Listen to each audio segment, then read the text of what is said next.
Hati ang reaksyon ng publiko sa desisyon ng UAAP na makapaglaro pa rin ang Blue Eagles kasunod ng trahedya sa Aurora. Narito ang Agenda Weekend Report ni Jonas Lavarias.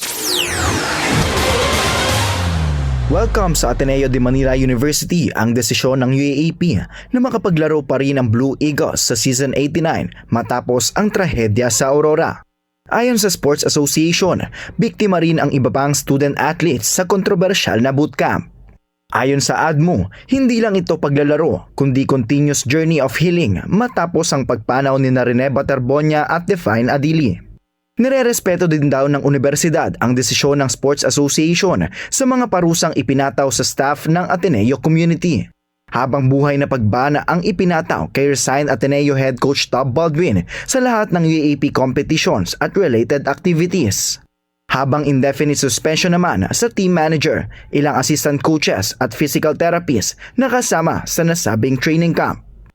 Pero hindi nakaligtas sa banat ng netizens ang desisyon ng UAAP.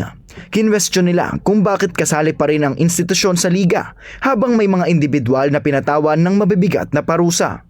Laking pasalamat naman ng ina ni Bobet na si Rovelyn Baterbonia kasunod ng UAAP ruling.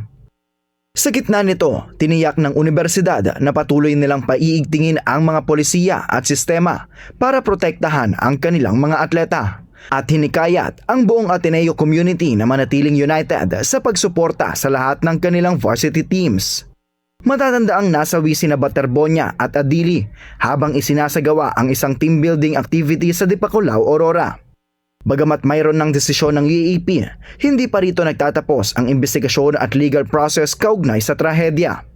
Patuloy pa rin ang proseso ng PNP-CIDG at Department of Justice sa mga reklamo at rekomendasyon ng kaso habang hinihintay ang susunod na legal proceedings. Iba ang UAAP sanction sa criminal case kaya't hindi pa masasabing tapos na ang usaping legal kaugnay ng pagpanaw ni Baterbonia at Adili. Wala pa ring final court ruling sa kaso. Para sa Agenda Weekend, Jonas Lavarias, Billionaire News Channel.